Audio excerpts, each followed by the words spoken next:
Hey, what's up? I'm Rich Antonelli. Welcome to my YouTube channel. It's been a few weeks. I've been really busy. If you watched my last video about me selling my Kemper again, well, kind of selling it, and I'm switching over to a whole new live rig. I'm not going to reveal what I'm actually playing through yet. Some of you may know me, better than others, but I did use it at my last gig this past weekend, a big theater show I had. Went really well, but I ended up sending it back for reasons that I'll let you know in a future video. But just know that I'm going to be using the same thing, just differently. So just watch for that video. Today is part one of the pedalboard build, and it's actually this is really the part two, because I built the board for the show and used it, and it went well. But I knew I needed to make some changes, and I needed to swap out some pedals. So I'll put up a picture right now of what I used at the last gig, and I had to wire it really quickly. I was under the gun. I was up at like 5 o'clock the morning of the show, and took the whole thing apart, rewired it again, made it a little neater. Played the show, was able to use it. It was fine, but after the show, I realized I needed to really take more time and figure this out better and plan it out better. So that's where I'm at now. Right now, I mean, most of the components that you saw, most of the pedals are still being used. So let's switch over to the other camera, make sure it's on. Yes, it is. So this is, I have the Friedman 1525. You can still see some Velcro. Don't mind these. These are coming off. These I just stuck on here for other stuff. And let me flip this over. As you can see, I labeled, I have the buffer bay and the power grid here. I got them labeled. These are going to have to be relabeled just because different pedals and different, you're going to be in different spots. So I started putting down these tie downs here so I can run. I'm going to be running all of the power cables, a little bit neater to where they need to go. If you can see that, probably be easier showing you on this side. I just want to get this thing really the way I want it, and yeah, kind of like that. You've seen a million of these pedalboard build videos, and you know how they work. So now, as you can see, one thing that really limits me when I'm using building a pedalboard or using a pedalboard is that I need to have a talk box on my board at all times, because I do a Bon Jovi tribute, and obviously living on a prayer and It's My Life requires a talk box. So I didn't want to, sometimes it would have it off to the side. I didn't want to do that this time. I just wanted one whole board I can just put down, plug in, and then take up, instead of running all different things to it. So I used the riser that came with it, usually for a volume pedal or a wah. I don't use either. Really never have. I've done it a few times in the past, but I found that it's on the board and I'm not really using it. So the talk box sits there. It's fine. I can access it easily. Now, controlling the whole thing is the Boss ES5. I wasn't sure if I wanted to go with the ES5 or the ES8. The ES8 would bring this pretty much over to here, which means I lose a couple of spots for pedals down here. So moving forward, I'll show you. I got a tuner. It's just a big mini Ibanez tuner. It actually worked. Let me put it on this camera. It actually worked really well at the show. In the dark light, I could see it. The display's on it very good. I had never heard of this pedal, and I found it on Reverb for like 30 bucks. So I grabbed that. So I'm going to put these where I think I'm going to end up keeping them. So that's going to go there. Now this part of the build is just basically the layout and showing you where things are probably going to go, and also what I'm still waiting on, because I don't have all the pieces yet. Now, in the past pedalboard configuration that I showed you earlier, I was using the Rowan noise gate, and I had a mini flashback delay from TC Electronics. This is already sold. Actually, no, it's not sold. It's on Reverb. I'm just waiting to sell it, so that's going to be gone. I had that on the board just to give me a long delay, just that I could kick on and off when needed in certain songs. But with the DD500, I should be able to do that without needing the extra delay. So as I just said, I got a DD500 and the MD500. Now in the other configuration, these were switched. It didn't really matter which one was first or second, but the MD500 I was running stuff like phaser, flanger, stuff like that through the front into the ES5, but in using it through the front of the amp, and then the choruses and the rotary and all that stuff I was using out of the loops. The only thing I'm going to have in these loops is really just the front of amp stuff. So I have the old trusty SD1 that is probably going to go here. And I haven't decided if I want that in a loop, because it might be something that I want to kick on and off during a show, because what I'm using for amplification really doesn't need a boost. It's got plenty of gain on tap, and it's very, very versatile. So you'll see that in an upcoming video. I also have a micro pog because, again, just like the talk box, doing the Bon Jovi Richie Sambora stuff, this comes in really handy for You Give Love a Bad Name, and also a song like Never Say Goodbye. Now I tried to replicate this on the MD500. It does it, but it doesn't track very well, and it would just drive me crazy. So I got the actual pedal. That is probably going to go somewhere over here on the pedal board. Now, so what am I missing? And as you can see, I got all my lava cables here that I have to run. So what am I missing? Today I'm supposed to be receiving an MXR Phase 90. Again, I was using the phaser in the MD500.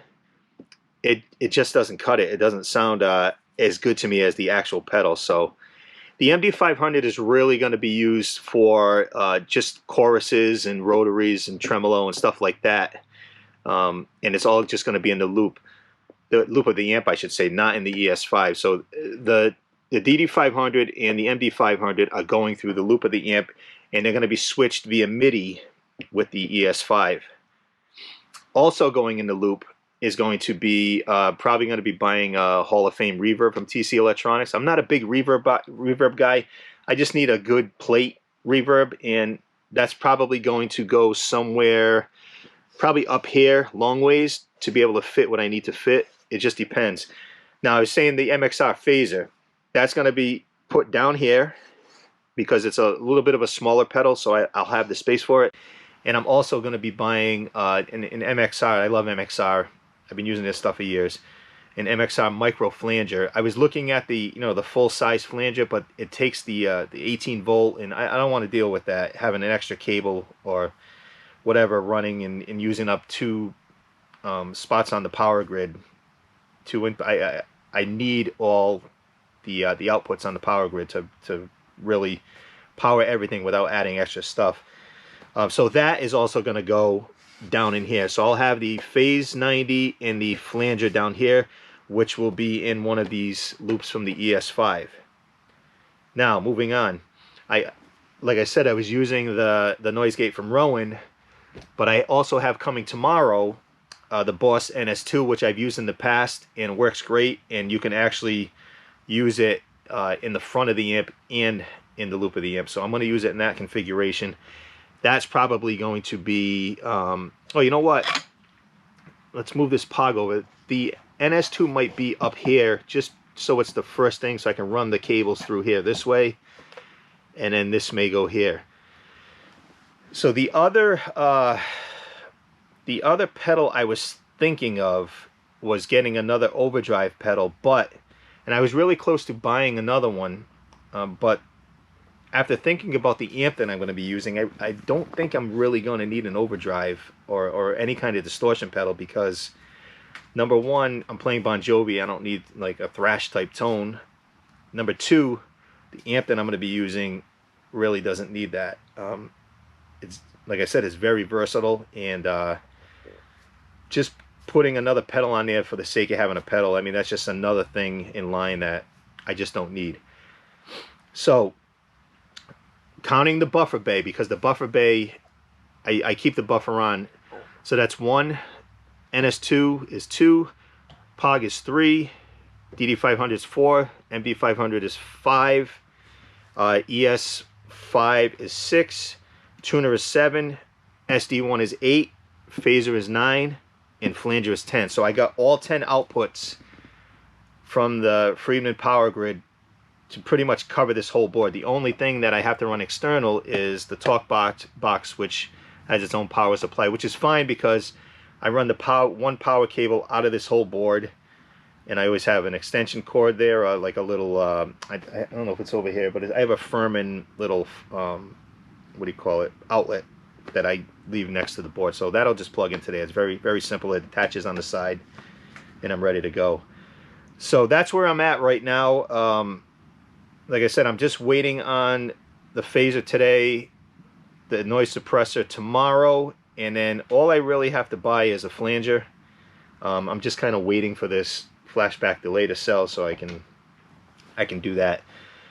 In the next video, you'll see the whole thing put together, and hopefully by then I'll have the amp back that I'm going to be using, and I'll get this whole thing up and running and kind of run through the sounds and stuff. I still haven't decided with the ES5, and I'd love to hear any of you guys that use this unit.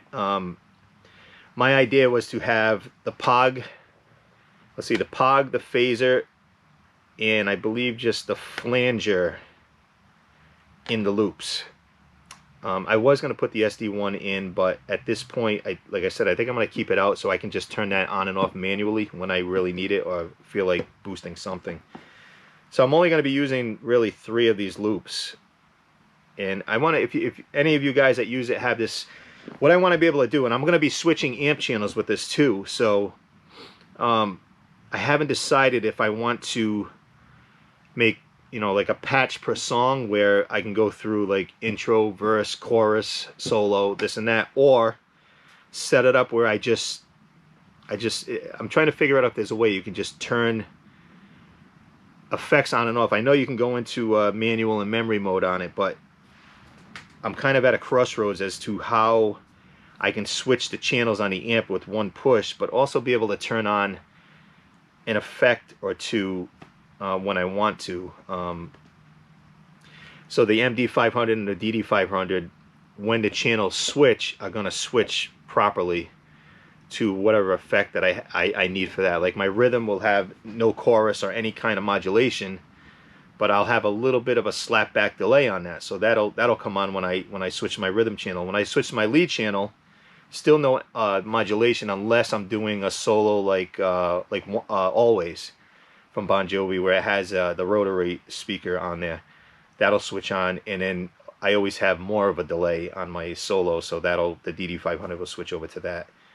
I'm just trying to figure that out, how I want to do that. So if anybody has any ideas, or like maybe I'm not seeing something here, comment below, get in touch with me, go on my website, whatever.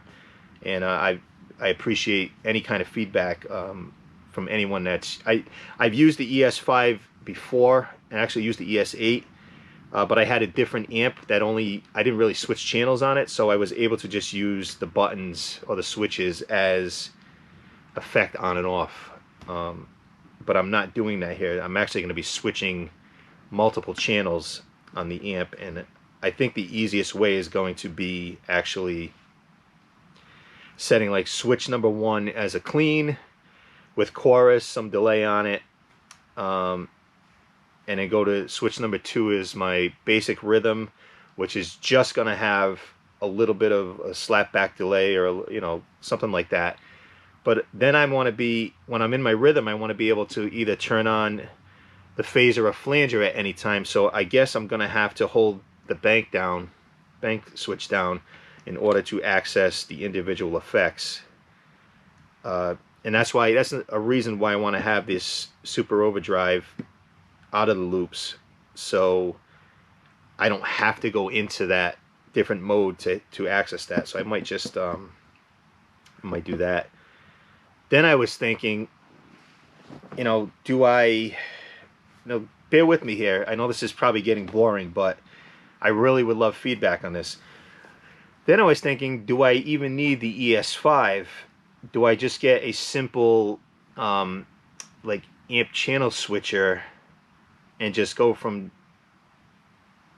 channel to channel and then turn on the effects individually when I need them. But then the downside to that is that, you know, say I go to my lead channel, but I want to have the SD1 on, so I got to press that. And then I need, for You Give Love a Bad Name, I need the POG on, I got to press that.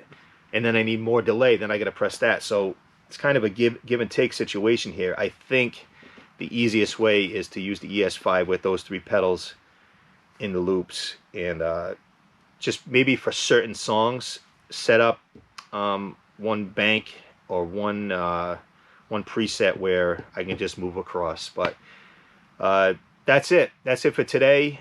That's what I have. I also have the nice Friedman bag that they give you, really nice.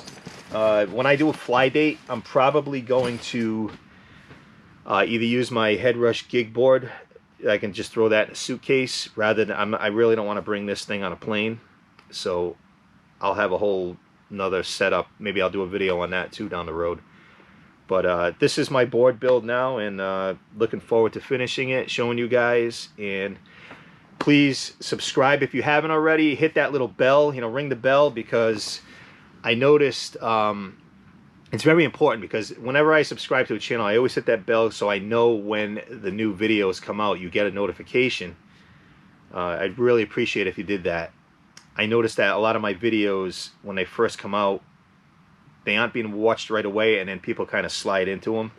So I don't think a lot of people hit the bell, or if a lot of people don't know about hitting the bell. So hit that bell, is very important. And thank you for all the support. The channel's growing. I'm getting close to 1,000 subscribers, and I have an idea where I'm going to do some sort of giveaway at 1,000. Nothing major, just a little gift to and I don't know how I'm going to do it, but just something to show my appreciation for the support on the channel. So again, subscribe, hit the bell, ring the bell, whatever you want to call it, and take care, and I'll see you next time. I'm out.